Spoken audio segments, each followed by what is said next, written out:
Hospital बात करते हैं तो बहुत महँगा होगा। तो इस चीज़ को कैसे देखते हैं आप? तो नेक्स्ट कुछ आने वाले कैंप हो तो वहाँ के लोग अगर देख रहे हो तो अवेयर होना और चाहिए कि pulse Medicity multi speciality hospital इसके लिए आपके लिए हमेशा अभी आपके पास क्या-क्या सर्विसेज़ हैं? जो कोई सोचे कि यार मेरे को शाहपुर में या फिर यहाँ पर जाना है, मैं हॉस्पिटल देखना हो तो वहाँ पे मेरे को ये चीज़ हो जाएगा। सर ये हमारा हॉस्पिटल जो है ये 50 बेडेड मल्टी स्पेशलिटी हॉस्पिटल है। यहाँ पे हमारे पास अगर मॉडलिटीज की बात करें तो अल्ट्रासाउंड है हमारे पास, 3D 4D डिजिटल एक्सरे है हमारे पास, लैब हमारी 24/7 ओपन रहती है, हमारी जो फार्मेसी है वो 24/7 ओपन है, और इमरजेंसी हमारी 24/7 ओपन रहती है, और हमारा NICU फुल्ली इक्विप्ड है, ICU हमारा फुल्ली इक्विप्ड है, ऑपरेशन थिएटर हमारा फुल्ली इक्विप्ड है, लेबर रूम हमारा इक्विप्ड है, डायलिसिस हमारे यहाँ 24/7 अवेलेबल है, और किसी भी पेशेंट को जनरल वार्ड, प्राइवेट रूम या किसी भी तरह की इमरजेंसी में रिक्वायरमेंट हो तो सारी फैसिलिटी हमारे पास मौजूद है। और डॉक्टर्स की बात करें तो हमारे पास सभी स्पेशलिटी के डॉक्टर अवेलेबल होते हैं यहाँ पे, और जो नहीं है वो हमारे पास सुपर स्पेशलिटी के विजिटिंग हमारे पास कोई एक वीकली या ट्वाइस वीकली हमारे पास विजिट करते हैं। तो जो भी पेशेंट को रिक्वायरमेंट होती है वो हमारे नंबर से करके पूछताछ करके वो विजिट कर सकते हैं। तो पूरी सब स्पेशलिटी के डॉक्टर की टीम हमारे पास है। अ, सबसे बड़ी बात आती है हॉस्पिटल का, प्राइवेट हॉस्पिटल की बात करते हैं तो बहुत महँगा होगा। तो इस चीज़ को कैसे देखते हैं आप? देखिए सर, हर एक सेटअप की हमेशा एक कॉस्ट रहती है, एक सर्विसेज की भी कॉस्ट रहती है। तो ये होता है कि इसका एक बैलेंस बना के रखना बड़ा ज़रूरी है। जैसे कि मैंने आपको शुरुआत में ही बोला कि हमारी जो एक टैगलाइन थी वो यही थी कि हम अफोर्डेबल रखें अपने प्राइसेस को। तो अभी तक जितने भी पेशेंट्स हमसे यहाँ ट्रीटमेंट करवा के गए हैं उनको उन्होंने काफ़ी अच्छा फीडबैक दिया है हमें कि आपकी सर्विसेज जो थी वो काफ़ी अच्छी लगी और अफोर्डेबल प्राइस पे थी। जो एक मार्जिन मनी होती है वो हमने बहुत ही कम रखा हुआ है। हमारा उद्देश्य जो है वो हिमाचल के लोगों की सेवा करना है, और उसी मोटो से हमने ये हॉस्पिटल की शुरुआत करी है। तो एक बेसिक जो एक कॉस्ट रहती है हर सर्विस की, फैसिलिटी की, मोडेलिटी की, वो जोड़ने के बाद और केयर पेशेंट को देके मार्जिन बहुत कम रख के हमने यहाँ पे वो किया है ट्रीटमेंट हर एक का। तो जो पैकेजेस हैं हमारे काफ़ी नॉमिनल और काफ़ी अफोर्डेबल हैं। किसी भी पेशेंट को कोई सर्जरी के लिए कहीं सलाह दी गई हो तो सेकंड ओपिनियन के लिए हमारे पास आके पूछ सकता है कि हमारे प्राइसिंग उसको अफोर्डेबल लगेंगे। कोई डायलिसिस पेशेंट कहीं इधर उधर करवा रहे हो, कोई ICU पेशेंट कहीं करवा रहा हो, उसका डेली एक्सपेंडिचर 50,000 लाख तक बन जाता है, तो हमारे यहाँ बहुत नॉमिनल प्राइसेस पे हर फैसिलिटी जो है हम उनको प्रोवाइड करते हैं। सर एक और चीज़ आती है कि मान लीजिए मेट्रो सिटी में किसी ने बताया कि ऑपरेशन होना है आपका, राइट? लेकिन वो चाहता है कि यार मेरा ऑपरेशन हो, उसका रेस्ट भी होता है कई बार तो मैं हिमाचल में शिफ्ट होता हूँ, है ना? तो वो वाली सर्विसेज़ भी आपके पास अवेलेबल है सपोज़? कौन सी मतलब मान लीजिए कोई मेट्रो में है या बाहर सिटी में किसी को लुधियाना में, जलंधर में ऑपरेशन उसमें वहाँ भी करवाना है ना? तो क्यों ना मैं हिमाचल में कराऊँ, सेफ जगह में कराऊँ, है ना? और अच्छा माहौल है, सांस अच्छी आएगी, मैंने रहना है, बेड रेस्ट में वो ठीक नहीं लगता, तो वैसा कुछ भी आपके पास अवेलेबल है? हाँ जी, हाँ जी, हाँ जी सर। हमारे पास पेशेंट जो है हमारे नंबर पे कॉल करके वो हमसे, मैं वही कह रहा हूँ, सेकंड ओपिनियन हमसे ले सकते हैं। किसी को सर्जरी एडवाइस की गई है, वो किसी भी तरह की है, बच्चेदानी की है, पित्त की पथरी की है, गुर्दे की पथरी की है, जो कोई ब्रेस्ट की सर्जरी है, ऑर्थो की कोई ट्रॉमा की सर्जरी है, या जॉइंट रिप्लेसमेंट की सर्जरी है, किसी भी तरह की उसको अगर सर्जरी एडवाइस की गई है तो वो सेकंड ओपिनियन हमारे से ले सकता है।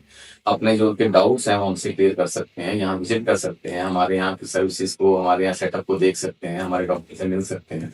तो जो भी एक नॉमिनल प्राइस होगा उसका, उसमें हम उनकी जांच करके उनको एक बेस्ट पैकेज देते हैं। तो पेशेंट यहाँ पे आके विजिट कर सकते हैं। हमारा जो हॉस्पिटल है बिल्कुल हाईवे के ऊपर है, कहीं ज़्यादा अंदर घुसने की जरूरत नहीं है, और काफ़ी इजीली अप्रोचेबल है, और हमारे 24/7 ओपन है। कभी भी आप हमारे नंबर पे कॉल करके हमारे यहाँ की लोकेशन ले सकते हैं, हमारे यहाँ विजिट कर सकते हैं, और हमेशा हमारे से सेकंड ओपिनियन भी ले सकते हैं। सर अभी आपका कैंप का कैसा एक्सपीरियंस रहा? वो चीज़ पूछना चाहूँगा। बिल्कुल सर, जब से हमने शुरुआत करी है हमने काफ़ी आउटरीच कैंप जो है हमने ऑर्गेनाइज करे हैं। अभी तक 10 से ज़्यादा जो हैं आसपास की ग्राम पंचायतों में या किसी अ, अच्छे परिसर में या आसपास के नियर बाय गुड लोकेशन पे हमने वो कैंप ऑर्गेनाइज किए हैं। तो काफ़ी लोगों का काफ़ी अच्छा सहयोग रहा है हमें अभी तक, और लोगों ने काफ़ी हमें इस चीज़ में प्रोत्साहन भी दिया है और हमें सपोर्ट भी करी है। हर कैंप में हमने 200 से प्लस पेशेंट को हमने इलाज किया, वहाँ पे मुफ्त दवाइयाँ दी हैं, मुफ्त टेस्ट किए हैं उनके। ये जो है हमारी कैंप की हम आगे भी जारी रखेंगे जब तक कि हम हर एक घर तक अब पहुंच नहीं जाते, तब तक हम अपने इस कैंप को है लगातार ऑर्गेनाइज करते रहे। तो नेक्स्ट कुछ आने वाले कैंप हो तो वहाँ के लोग अगर देख रहे हो तो अवेयर हो जाए थोड़े से कि डॉक्टर साहब आने वाले हैं, उनसे हम सलाह ले सकते हैं। ये सर आने वाले शनिवार को 31 तारीख को हम अपना कैंप जो है लंज पंचायत में, जो कि ये हाथ चक्कियां से आगे नगरोटा सूरिया ब्लॉक में ज्वाली डिस्ट्रिक्ट के अंदर, ज्वाली तहसील के अंदर पड़ता है, तो वहाँ पे ये कैंप हम ऑर्गेनाइज कर रहे हैं। इसके अलावा इसके बाद हम त्रिलोकपुर सोलदा वाली बेल्ट में वहाँ पे भी कैंप ऑर्गेनाइज करेंगे। फिर धर्मशाला और कांगड़ा एरिया में भी हम अपने आउटरीच कैंप जो है आने वाले समय में करेंगे। जो हमारा हॉस्पिटल का सोशल मीडिया पेज है, लोग वहाँ फॉलो कर सकते हैं। नेक्स्ट कैंप की जानकारी हम हमेशा वहाँ पे 3-4 दिन पहले उस माध्यम से लोगों तक पहुँचा देते हैं, ताकि वहाँ पे लोग उस सुविधा का उपलब्ध लाभ उठा सकते हैं। और क्या चीजें लगती हैं जो मिथ्स होते हैं लोगों के पास, वो किस तरह का मिथ आपसे मतलब आपको लगता है कि ये चीजें पता होनी चाहिए पेशेंट? सर मेडिकल लाइन में तो बहुत सारे मिथ हैं, क्योंकि लोग कई बार हेजिटेट करते हैं हॉस्पिटल जाने से, डॉक्टर से बात करने से, और कि ये सर्जरी कैसे होगी। कुछ लोगों को जानबूझ के सर्जरी की कॉम्प्लिकेशन ज़्यादा बताई जाती है कि अभी आप ऑपरेशन करवा लीजिए, नहीं तो कल तक पता नहीं क्या हो जाएगा। तो ऐसे नहीं होना चाहिए। कहीं भी आपको सलाह दी जाती है, आजकल सोशल मीडिया का ज़माना है, मोबाइल नंबर मौजूद हैं, आप कहीं पे भी जहाँ एक हॉस्पिटल जो कि मेडिकल लोग चला रहे हों, और वो अगर इस चीज़ से उनसे सलाह ली जाए, वो आपको बेस्ट सलाह देंगे कि इस पेशेंट को सर्जरी की ज़रूरत है भी है कि नहीं। कुछ चीज़ें मेडिकली मैनेज भी हो जाती हैं, हर सर्जरी हर चीज़ का हल नहीं होता। तो मिथ्स लोगों के बहुत होते हैं कि मुझे पित्त में पथरी हो गई है तो आज सर्जरी नहीं कराई तो कल पता नहीं क्या हो जाएगा। तो ऐसा कुछ नहीं होता। अपेंडिक्स का ऑपरेशन अगर आज निकल गया, शाम तक नहीं करवाया तो पता नहीं फट जाएगा, क्या होगा। तो ये डॉक्टर से आप अपनी स्कैन की रिपोर्ट, अपनी ब्लड की रिपोर्ट, अपनी कॉम्प्लिकेशन जो है वो आप मिलके डिस्कस करके कर सकते हैं। पेशेंट जैसे आईसीयू में होता है तो पता नहीं क्या बचेगा नहीं बचेगा, वेंटिलेटर पे है तो उनका क्या होगा, डायलिसिस जो है ये कितनी देर तक चल सकता है, कब तक बंद होगा। तो हर एक मिथ लोगों के, हर पेशेंट का, हर लोगों के अपने अपने हिसाब से जो उनकी एक सोच होती है, जो उनकी अपब्रिंगिंग होती है, जो उसका माहौल होता है आसपास का, उस हिसाब से उन्होंने एक माइंड में एक फिक्स कर दिया होता है कि ऐसे होता है ऐसे होता है। तो बेटर ये है कि हमारा हमारा यहाँ हेल्थ एजुकेशन का भी हम एक करते हैं कि जो भी पेशेंट आता है हम उसको उसकी पिक्स दिखा बताते हैं कि एक्चुअली में ये प्रोसीजर क्या हुआ, आपको प्रॉब्लम क्या हुई है, और इसकी सर्जरी जो हम किस विधि द्वारा करेंगे। हम उनको एजुकेट भी करते हैं इसके बारे में, ताकि उनकी जो है हेल्थ के लिए समझ भी अच्छे से बने, और उनको वो कल को किसी और लोगों को भी बताएं भी ये प्रॉब्लम जो होती है। तो अगर आप डॉक्टर साहब से समझेंगे तो बहुत आसानी से आपकी आपकी भाषा में आपको समझा दिया जाएगा, ताकि आपके जो भी डाउट्स हैं वो क्लियर हो जाएंगे। क्योंकि हेल्पलाइन एक ऐसी है कि इसमें बहुत से पुराने रिचुअल्स नॉर्म्स बने हुए हैं जो कि तोड़ने बहुत आसान नहीं है। लेकिन फिर भी अगर हम डॉक्टर से कंसल्ट करें, उनसे हम सजेशन लें, उनसे हम डिस्कस करें, तो काफ़ी चीज़ें जो हैं वो रिजॉल्व हो सकती हैं। सर कोविड के बाद आपको क्या डिफरेंस लगा, मतलब? देखिए सर, कोविड एक पैंडेमिक था जो कि हमारी जनरेशन ने फेस किया है, और इसमें लोगों को पता लगा कि कुछ बीमारियां जो हैं वो इस तरीके से भी फैल सकती हैं कि वो पूरे विश्व भर में एक साथ में ही सब जगह आ सकती हैं।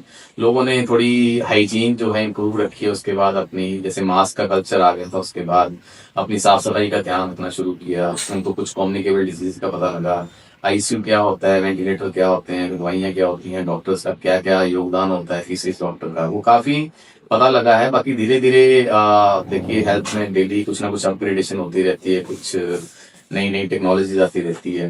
कोविड के बाद इस चीज़ पे थोड़ा सा फोकस किया गया है, गवर्नमेंट ने भी इस पे थोड़ा फोकस किया है, हॉस्पिटल्स को वेल इक्विप्ड किया गया है, इनकी सर्विसेज को काफ़ी मॉडिफाई किया गया है, ऑक्सीजन प्लांट्स लगाए गए हैं। तो जो भी हमारे पिटफॉल थे, शॉर्ट कमिंग्स थी, वो गवर्नमेंट ने भी, हॉस्पिटल ने भी उसको अपग्रेड किया है। तो काफ़ी मतलब लोगों में भी अवेयरनेस बढ़ी है, और हमारी मेडिकल जो फैसिलिटीज़ हैं वो भी काफ़ी अपग्रेड हुई हैं, ताकि फ्यूचर में अगर कुछ ऐसा कुछ होता है तो हॉस्पिटल और सारी हेल्थ केयर फैसिलिटीज़ जो हैं वो उससे सामना करने के लिए वेल इक्विप्ड होनी चाहिए। तो इस पर काफ़ी इम्प्रूवमेंट भी है इसके बाद। सर आपको लगता है कि टेक्नोलॉजी ह्यूमन को रिप्लेस कर सकती है? देखिए सर, आर्टिफिशियल इंटेलिजेंस जिसका आजकल काफ़ी नाम चल रहा है, ये हमेशा आपको एक हेल्पिंग हैंड की तरह यूज काम आएगी। ये कभी रिप्लेस नहीं कर पाएगी ह्यूमन जजमेंट को, या ह्यूमन एक्सपीरियंस को, या ह्यूमन टच को। ये सिर्फ आपके डिसीजन को सपोर्ट कर सकते हैं या आपकी हेल्प कर सकते हैं। मल्टीपल चीज़ों में आपको कैलकुलेशन में आपको ज़रूरत होती है, तो एआई जो है वो आपके डिसीजन मेकिंग को जो है वो इजी कर सकता है, हैसन कर सकता है। लेकिन इसको कभी भी फुली ये रिप्लेस नहीं कर पाएगा, क्योंकि ह्यूमन टू ह्यूमन जो है वो टच वो पेशेंट चाहता है हर बार। वो हेल्थ केयर में तो यही है कि जब तक आप पेशेंट से कम्युनिकेट नहीं करेंगे, उससे बातें नहीं करेंगे, उसको टच नहीं करेंगे, उसको एग्जामिन नहीं करेंगे, तब तक वो पेशेंट कंफर्ट नहीं फील करता। तो बीमारी सिर्फ मशीन नहीं ठीक करती है, डॉक्टर्स ठीक करते हैं। तो वो आर्टिफिशियल इंटेलिजेंस हमेशा आपकी सपोर्ट करेगी, हमेशा आपकी हेल्प करेगी, आपकी डिसीजन मेकिंग को परफेक्ट करेगी, लेकिन ये इसको एज ए हेल्पिंग गैजेट्स के तौर पे लिया जाना चाहिए। सर आपका आगे का विजन क्या है, किस तरह का आप देखते हैं? सर देखिए, हमने हेल्थ केयर में एक हॉस्पिटल में हमने ये शुरुआत करी है, मल्टी स्पेशलिटी हॉस्पिटल की। इसके अलावा हम डायग्नोस्टिक में भी धीरे धीरे सेंटर्स ओपन करने का सोच रहे हैं। आसपास जो अंडर प्रिविलेज एरिया हैं, जहाँ पे लोगों को सुविधा उपलब्ध नहीं है। देखिए सिटीज़ में ये चीज़ें बहुत आसानी से उपलब्ध हैं, लेकिन कुछ गाँव में, डिस्टेंट एरिया में, टाउन्स में ये फैसिलिटीज़ उपलब्ध नहीं है। लैब नहीं है वहाँ पे, फार्मेसी नहीं है, एक्सरे की सुविधा नहीं है, डॉक्टर्स नहीं मिल पाते कहीं भी। तो हम चाहते हैं कि जो डिस्टेंट टाउन्स हैं, जहाँ पे लोगों को बिल्कुल ही हेल्थ सुविधा उपलब्ध नहीं है, हम उन एरिया में कुछ अपने फीडिंग सेंटर टाइप को ओपन करने का सोच रहे हैं, ताकि वो जो है वहाँ के लोगों को सुविधा हो। और इन केस वहाँ के कुछ उनको आगे फर्दर ज़रूरत है हॉस्पिटल के इलाज के लिए, तो हम अपनी एम्बुलेंस वहाँ तक पहुँचा सकें और पेशेंट को यहाँ पे ला सकें। तो धीरे धीरे हम हिमाचल के लोगों के लिए आने वाले 2-3 सालों में हम काफ़ी डायग्नोस्टिक सेंटर ओपन करने का प्लान है हमारा। और अगर अच्छा सपोर्ट रहा तो हम हॉस्पिटल भी दूसरे ओपन करते हैं। सर मैसेज आपका लास्ट में कुछ ऐसा? हम तो यही कहेंगे सर कि हेल्थ के लिए लोगों के काफी मिथ्स हैं, काफी लोग के पास ऑप्शन नहीं होती, लोग काफी कंफ्यूज हो जाते हैं जब उनको बीमारी बताई जाती है। तो वो घबराएं ना, वो अच्छी जगह जाएं, लोगों से मिलें, आप हॉस्पिटल विजिट करें, कहीं भी जाएं, इलाज अपना हमेशा अच्छी जगह पे करवाएं, जहाँ पे आपको ट्रस्ट हो, जहाँ पे आपको डॉक्टर पे ट्रस्ट हो, जहाँ पे आपको साफ सफाई का ध्यान रखा जाता हो, जहाँ पे आपके साथ एक पर्सनल टच दिया जाए, आपको एक आप अपनी प्रॉब्लम जो है वो अच्छे से बता सकें, तो ताकि आपको एक अनकंफर्टेबल ना लगे, आपको एक माहौल अच्छा मिले वहाँ का। तो कहीं भी हेल्थ एक ऐसी चीज़ है जिसको हमेशा इग्नोर किया जाता है। लोग बाकी कामों में भागे रहते हैं, लेकिन हेल्थ हमेशा इग्नोर करते हैं। तो अपनी हेल्थ पे फोकस दें, लेकिन अगर हेल्थ में भी प्रॉब्लम आती है तो अच्छी जगह और सही जगह चुनें, जहाँ पे आपका सही तरीके से इलाज हो सके। और pulse Medicity multi speciality hospital इसके लिए आपके लिए हमेशा तैयार है। किसी भी तरह की इमरजेंसी हो तो आप कभी भी हमें विजिट कर सकते हैं, और यहाँ पे हर सुविधा का उपलब्ध जो है किफायती दामों पे ले सकते हैं। Thank you.